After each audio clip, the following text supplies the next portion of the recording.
आनंदम परम. जी गोष्ट म्हणून बोलतो ती गोष्ट कालांतराने फिरतच असतो हे आठवण. कारण बोलण्याचा, समजण्याचा आणि कर्तव्याचा हा संबंध काय. जसं देखीला डोळा तोची वदनी उच्चार. जे पाहलं ते म्हणून बोलतो आणि जे बोलतो ते करून दाखवतो. असा आज्ञा. देखीला डोळा म्हणजे पाहलं, बैसला म्हणजे मनात बसला, आणि नंतर तोची वदनी. वदनी म्हणजे क्रियाशक्ती. उच्चारण क्रियाशक्ती आहे, दर्शन ज्ञानशक्ती आहे ना, आणि कर्ण क्रियाशक्ती. समजायला का नाही. कारण आमचं म्हणणं असेल कमीत कमी 12वी झालं पण आमचं कळत. म्हणून आमचा आग्रह आहे की जर 12 वाजेपर्यंत विचारा ते 12 संपले आम्हाला काही नव्हतं घालत ते कोणाची. कसं आहे काय क्रियाशक्ती, ज्ञानशक्ती,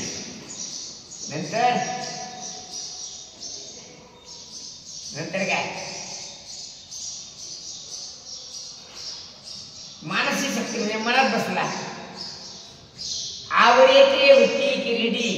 आवडी म्हणजे कोणतीही वृत्ती. आवडी शब्दार्थ काय होतो, कोणतीही वृत्ती आधी मनवणीच होती. काय कोणतंही काही कर्तव्य करायचं ठरलं पहिल्यानं माणसाला मनात धरावं का नाही. मनातच नाही वाचित करून येईल, आणि वाचतच नाही तर करून कसं करायचं. कसं आहे म्हणून घडून काय सांगते, देखीला डोळा म्हणजे अगोदर ज्ञान झालं. बैसला म्हणी म्हणजे मनात निश्चय झाला, बसला. आणि तोची वदनी उच्चारली. उच्चारण करणे म्हणजे क्रिया करणे आहे का नाही. म्हणून आवडे ते वृत्ती किरीटी. किरीटी म्हणजे अर्जुनाचं नाव बरं. किरीटी आहे अर्जुन नाव आहे. अर्जुनाला एकत्र 12 नाव आहे. तो किती आहे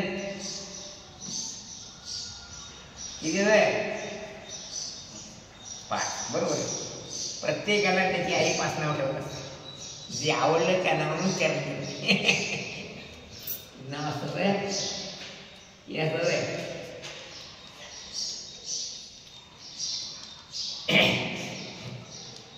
अर्जुनाची 12 नाव. किरीटी आहे अर्जुनाचं नाव. आवडे ते वृत्ती किरीटी म्हणजे श्रीकृष्ण म्हणतो अर्जुना कोणती वृत्ती आधी मनवणीच होती, पहिल्याला मनात नव्हती. मग ते वाचा दिशी करासी. अर्थात ते वाणीत येते, दृष्टीत येते, आणि करासी ते कर्तव्यात येते का नाही. तेव्हा मनात बदल करायचे असेल तर पहिला सर्वज्ञ साधू संतांनी असा विचार केला, पहिल्यानं त्याच्या वाचेत उच्चारण करायला होता. सांगितलं किंवा वाचिक तप, मानसिक तप आणि शारीरिक तप. काय सांगतात, शरीर वांग मनोभिर्यत कर्म प्रारभते नरहा न्यायम वा विपरीतम वा पंचयते तस्य हितव. कर्माचे 3 प्रकार. शारीरिक कर्म, वाचिक कर्म आणि मानसिक कर्म. त्याला 3 प्रकार झाले. शरीर वांग मनोभिर्यत कर्म प्रारभते नरहा म्हणजे माणूस काय करतो शारीरिक कर्म करतो, मानसिक कर्म करतो आणि वाचिक कर्म करतो. पाहता तुकाराम म्हणत एक अभंग आहे, देव घ्या फुका न लगे रुका मोल काही. रुका म्हणजे रुपया. आम्ही तुला फुकट देऊ देतो, मोलावी न देतो. आमचा व्यापार आहे. कसा देतो कशा करणार देतो फुकट, कशा करत फुकट द्यायला नाही. कारण कोणीही माणूस काही करायचं म्हणलं फुकट तसं देत नसतं. समज तुला का भारतात पहिल्यानं सकाळी उठलं लोक भाकर खातात. काय केलं मी पहिला मास्तर आम्हाला गाणं शिकवले.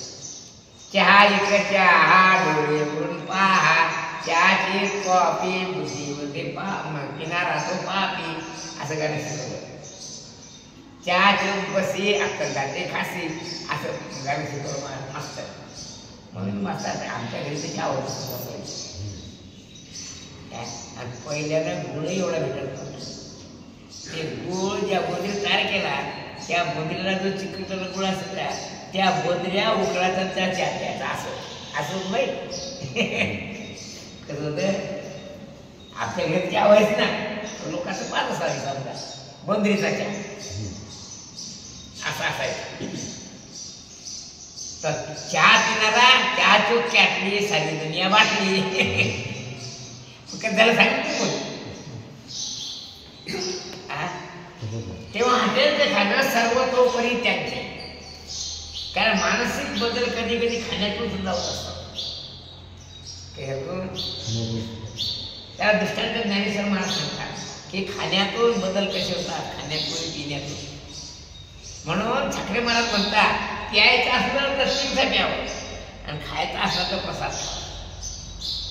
तरी चिंतन करून ऐका, हे तुमच्या ध्यानात येईल की हॉटेलमध्ये खाणं किती चुकीचं आहे. ज्ञानेश्वर महाराज सांगतात दारू एक पेय आहे. अर्जुन ज्ञानेश्वर महाराज पहा म्हणतात की सावध असणारा माणूस जर मदिरा पिऊ लागला तर त्याच क्षणी तो उन्मादाला प्राप्त होत नाही का. कशाचा बदल हा पिण्याचा बदल आहे. पिण्याचा बदल आहे किंवा विषयुक्त अन्न खाल्लं असता माझ्या शरीरात बदल होत नाही काय. त्यात असं लिहिलं यात यामं गतरसं पूती पदिशुद्धं यात उच्चिष्टमपि चावेद्यं भोजनं तामसप्रियं. यात यामं म्हणजे रात्र उलटल्यानंतर जे अन्न राहते त्याला शिळ अन्न लक्षात ठेवा. सकाळचं अन्न संध्याकाळी खाणे याला शिळ म्हणत नाही. काय सांगतात सकाळचं अन्न त्याने काय सांगितलं यात यामं. यात येऊन म्हणजे रात्र उलटल्यानंतर जे होते त्याला शिळ होत. आता प्रश्न असा आहे शिळ अन्न खाल्लं काय होते. काय होते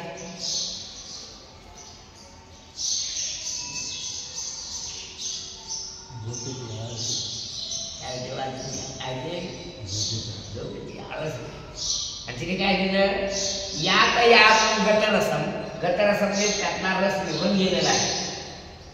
गत म्हणजे निघून नाही रस त्या अन्न खाण्यामध्ये जो रस असतो माणसाच्या जी गोडी असते खाण्याची गोडी असते ती गोडी निघून जाते आहे ना. उच्चिष्टमपि चावेद्यं भोजनं तामसप्रियं. तर तामसी माणसाचं लक्षण काय असेल निद्रा आलस्य प्रमादो तं तत् तामसं उदावं. म्हणजे काय परिणाम होते दुसऱ्या खाल्ल्याचा निद्रा आळस आंघोळणे याचे परिणाम. अर्थात अशी अवस्था माणसाच्या शरीरात झाली की बुद्धी आवळल्या जाते का नाही.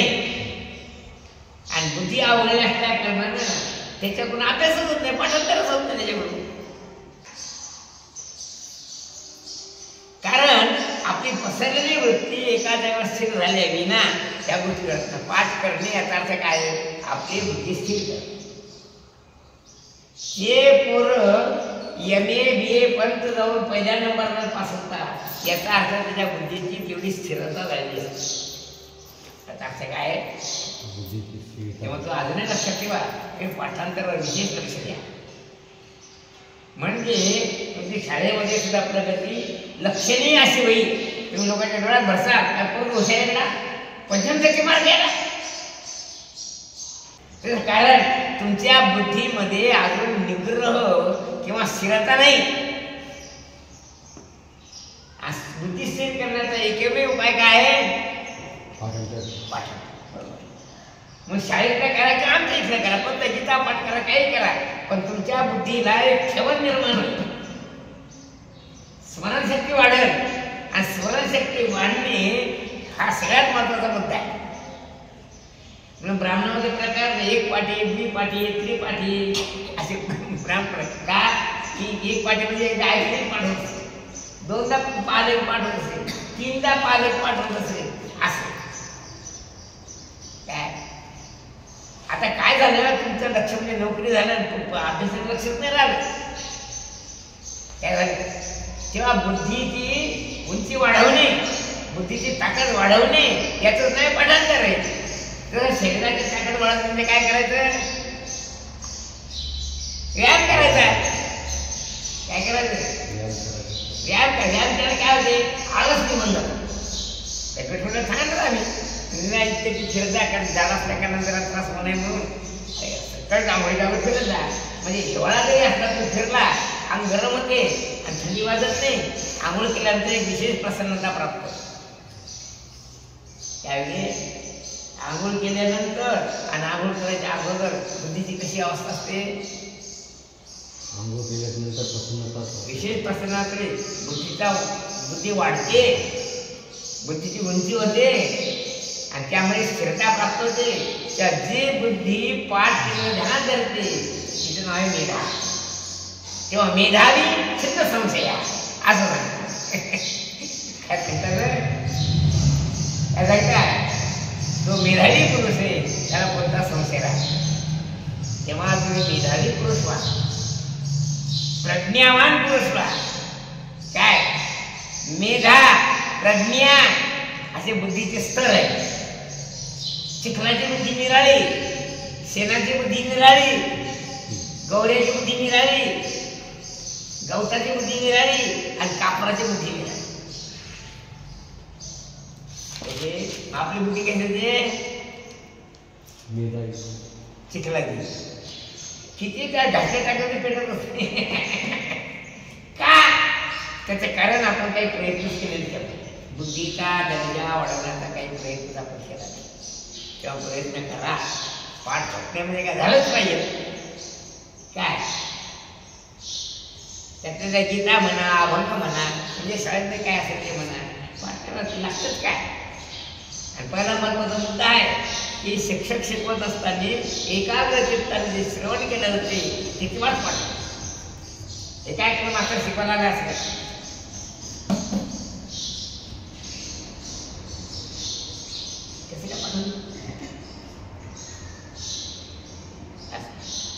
काय सांगणार?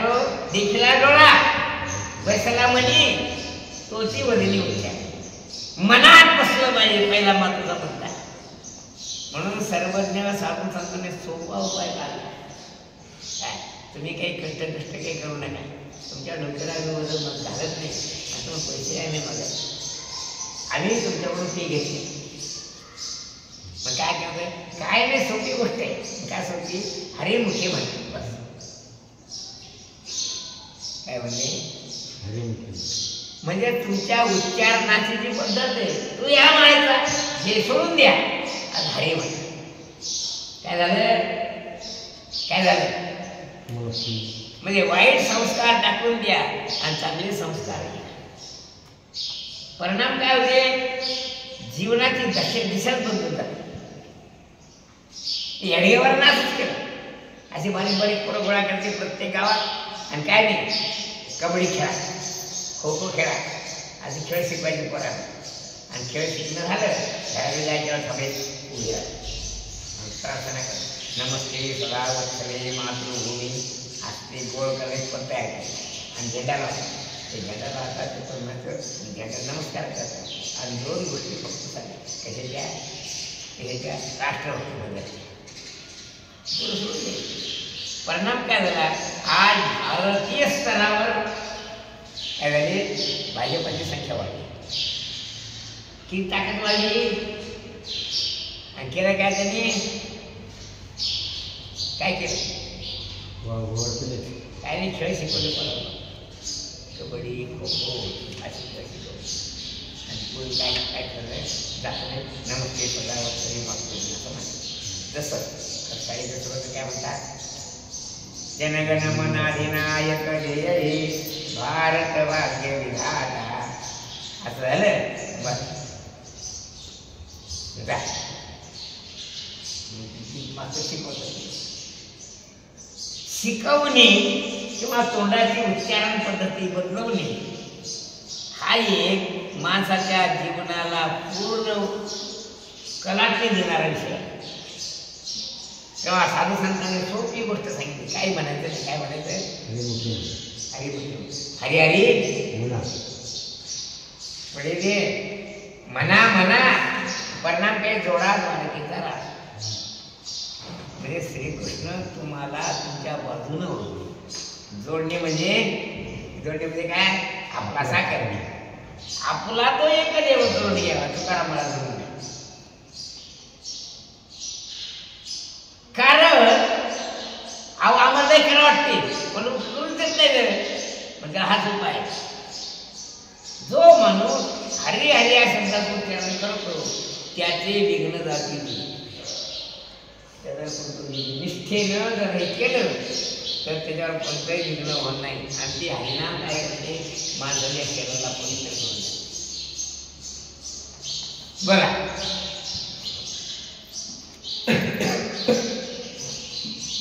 हरी या शब्दाचा उच्चारण केला असता माणसाला अगणित असं पुण्य प्राप्त होते म्हणजे हरिमुखे म्हणा पुण्य या शब्दाचा अर्थ संस्कार याचा अर्थ काय आहे संस्कार जितके जितके पदार्थ व्यक्ती माणसं तुमच्या सहवासाचे त्या सगळ्यांचे संस्कार होतात संस्काराचा एक विशेष महिमा इतिहासात तुम्हाला सांगतो उज्जैनला विक्रमादित्य नावाचा राजा होता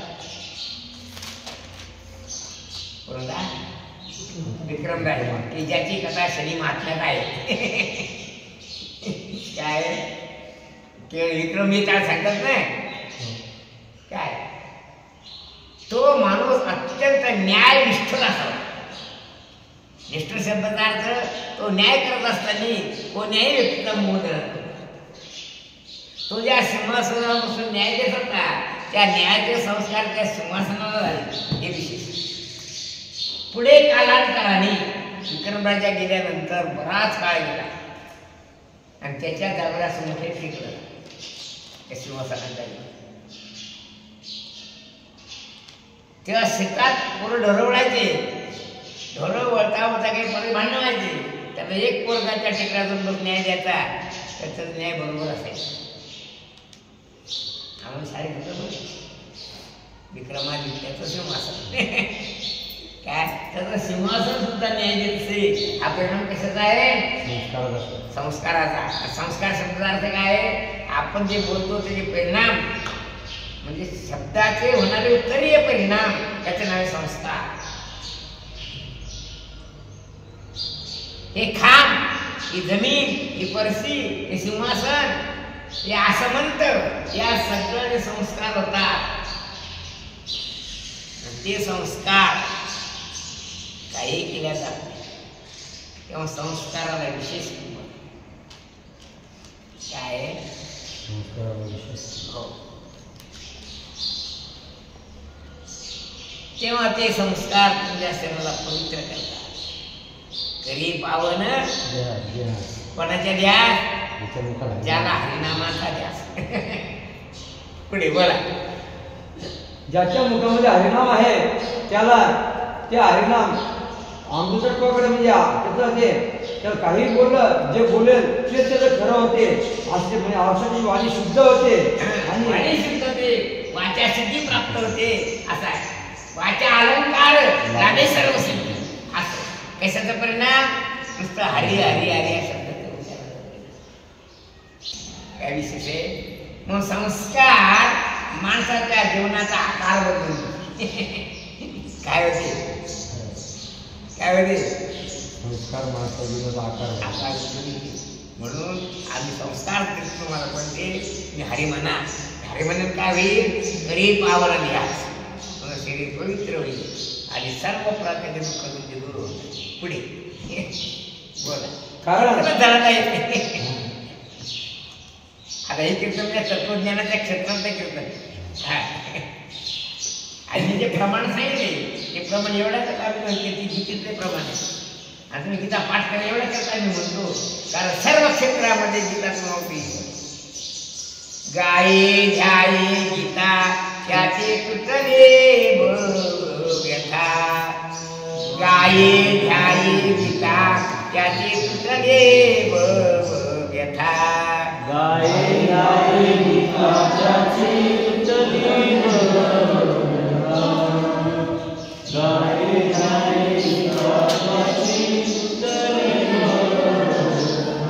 नाही पुन्हा जन्म देणे 84चे दुःख दिणे. नाही पुन्हा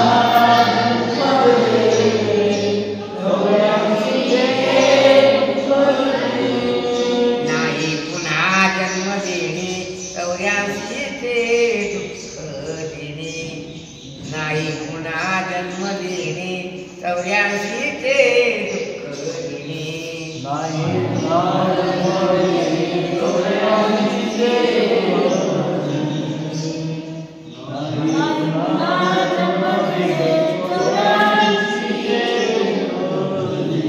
अवघे सर्वे चिंता नित्य पठन करिता गीता.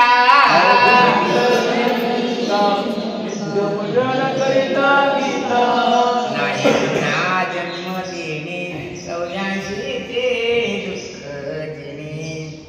काय झालं तुझं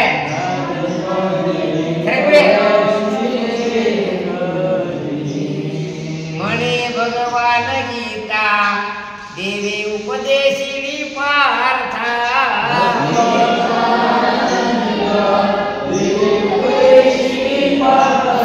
नाही पुन्हा जन्म देणे 84चे दुःख देणे. नाही पुन्हा जन्म घेणे 84चे दुःख देणे.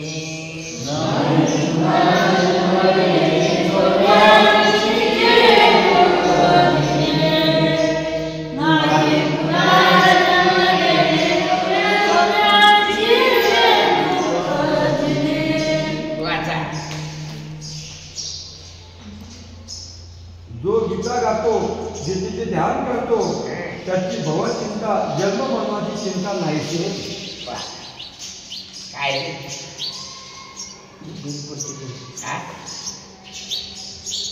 सगळे तिथे पाहिले बाहेर काय काय रे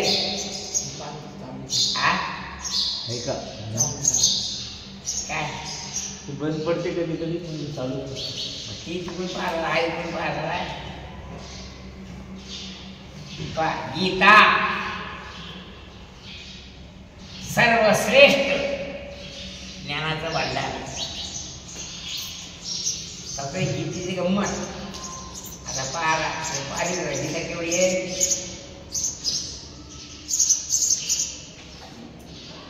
गीता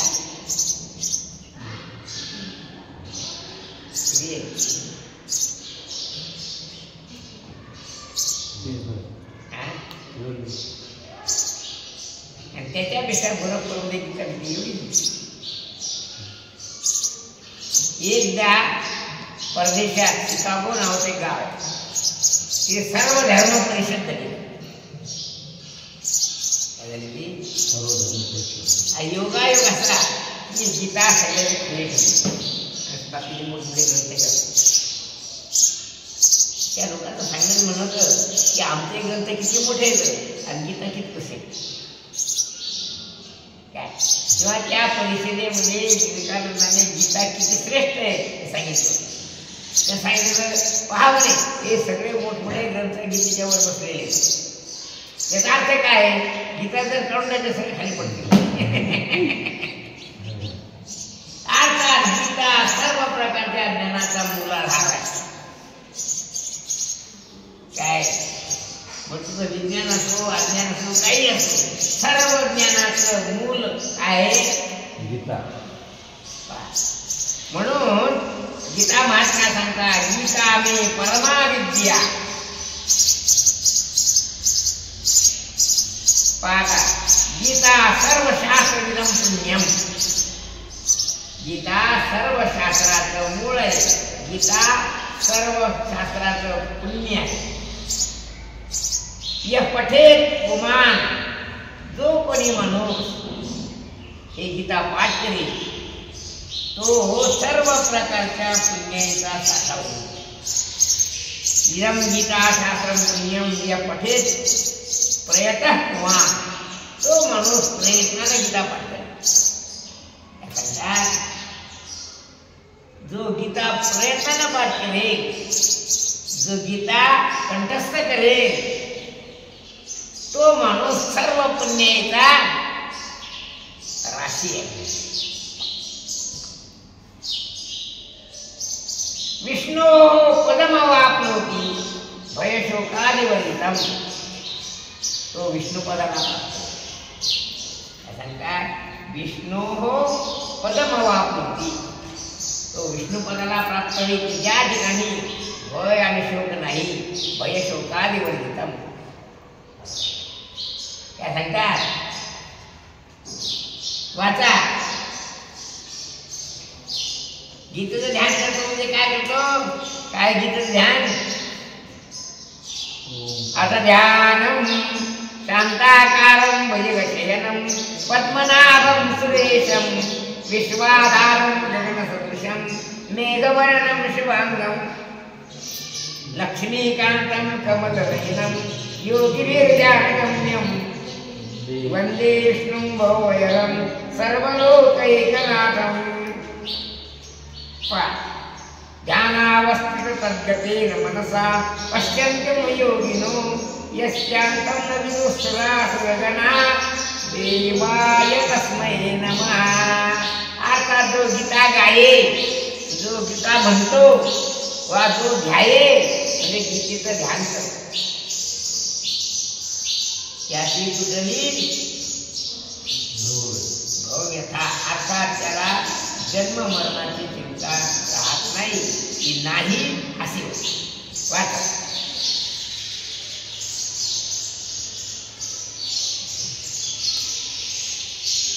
त्या पुरुषाला पुनश्च मातेच्या उदर प्रहारात 9 मासपर्यंत उकडून या लोकी जन्म घ्यावा लागत नाही. त्याला जन्म घ्यायचे कारण काय आहे भयशोकादिवर्जितम् तस्य पुनर्जन्म न विद्यते. पुढे किंवा गीता म्हणता म्हणता जर त्यानं स्नान केलं तर नैव संती पापानि पूर्वजन्म कृतार्थ मल निर्मोचनं पुसा जलस्नानं विधिते. वा तो जर आंघोळ करत असताना गीता म्हणून लागला तर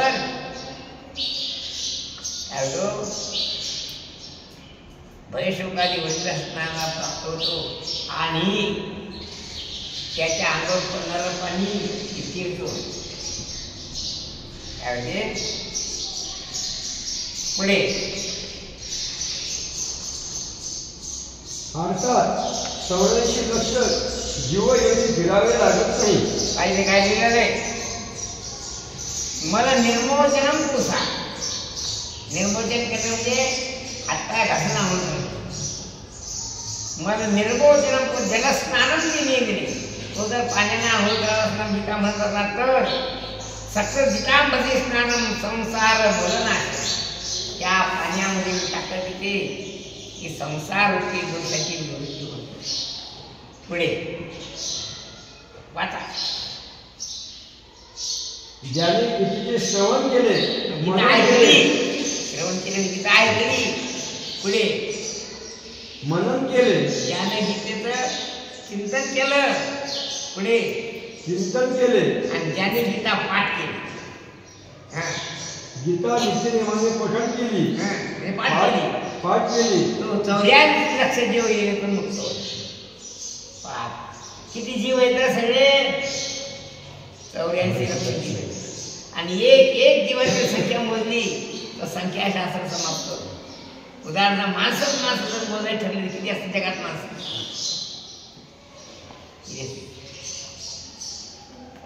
नुसत्या हिंदुस्थानातले माणसं किती सध्या? 1.5 कोटी. नाही, शतकोटी विस्तार 100 कोटीच्या वर येतं. 150 कोटी माणसं आणि सगळ्या जगात जास्त माणसं राहायची झाले. एक माणूस घरात इतके येतं, मग ढेकणं, पिसा, कुत्रे, मांजरं असे किती होईल? मग असे कुत्रा, माणसं असे एक जर गोळा केले तर असे एक जन्म किती? 84 लक्ष जन्म. मग 84 लक्ष जन्म त्यांना गीता पाठ केली सहजच नष्ट होऊन जातात. अर्थात जन्म म्हणला त्याच्यामुळे पोट आलं, पोट म्हणलं की खाणं आलं की अडचणी आल्या. त्या सगळ्या अडचणी एक जन्म नाही भेटला की सगळे निवृत्त होतात. म्हणून जो गीता पाठ करतो त्याची भव्यता निवृत्त होते. पुढे तिचे अर्थचिंतन केले, त्यांची जन्म मरणाची चिंता समाप्त झाली असे समजावे. श्री भगवान महाराज म्हणतात, जे लोक नित्य नियमाने, कारण नित्य नियमाने करणारे माणसं दुर्लभ. नित्य नियमनाने अरे हरिपाठ म्हणणार दुर्लभ. एका महाराजांनी सांगितलं कीर्तन आहे, इतकी कीर्तनकार झाले म्हणजे जगात म्हणूनही झाले, पण त्याला हरिपाठ तर येते का विचार? काय इथे त्याला हरिपाठ इतकी बाकी खायला घंटेवाऱ्यावर पण सगळे रांग लागतं. समजा 150-200 पोरांची त्या बदमासाला माहिती सांगतो म्हणता येते का हरिपाठ तरी येते तुला तुम्हाला घेऊन येतो.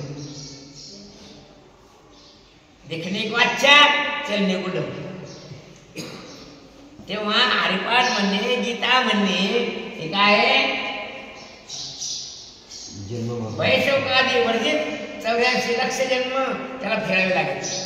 पुढे श्री भगवान महाराज म्हणतात, गीता ही भगवंतांनी अर्जुना सांगितलेली आहे. कोण सांगितली? पार्थाय प्रतिबोधितां भगवता नारायणेन स्वयं व्यासेन ग्रथितां पुराणविना मध्ये महाभारतम् अद्वैतामृतवर्षिणीं भगवती अष्टादशाध्यायिनी मम बत्वा मनुसंददामि भगवत् गीते